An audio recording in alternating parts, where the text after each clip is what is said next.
दिल्लीमधल्या दुर्घटनेनंतर मध्य रेल्वेद्वारे जी मुख्य स्थानकं आहेत, ज्यामध्ये छत्रपती शिवाजी महाराज टर्मिनस, लोकमान्य टिळक टर्मिनस, दादर, ठाणे, घाटकोपर, कल्याण याशिवाय मुंबई बाहेरील मुख्य स्थानकं, ज्याच्यामध्ये पुणे आणि नागपूर अशा स्थानकाचा समावेश होतो. या सर्व स्थानकांवरती RPF आणि GRP यांच्या माध्यमातून जी गस्त घातल्या जाते ती वाढवण्यात आलेली आहे.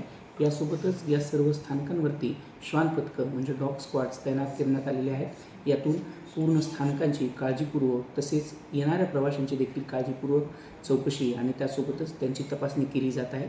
आपल्या सर्व प्रवाशांना ही आम्ही विनंती करू इच्छितो की आपल्याला जर आपल्या आसपास कुठल्याही प्रकारची संदिग्ध वस्तू किंवा संदिग्ध व्यक्ती दिसला तर त्याची माहिती आपण लगेच प्रशासनाला द्यावी, ज्याच्या माध्यमातून आपण आपला प्रवास आणि एकूणच आपला परिसर हा सुरक्षित करू शकू.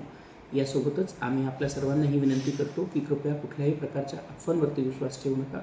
प्रशासनाद्वारे ज्या ऑफिशियल हँडल्स किंवा ऑफिशियल चॅनलच्या माध्यमातून जी इन्फॉर्मेशन आपल्यासोबत शेअर केली जात आहे, केवळ त्याच इन्फॉर्मेशनवरती विश्वास ठेवा. कुठल्याही प्रकारच्या अफवांवरती विश्वास ठेवून घाबरून जाण्याचं कुठलंही कारण नाही.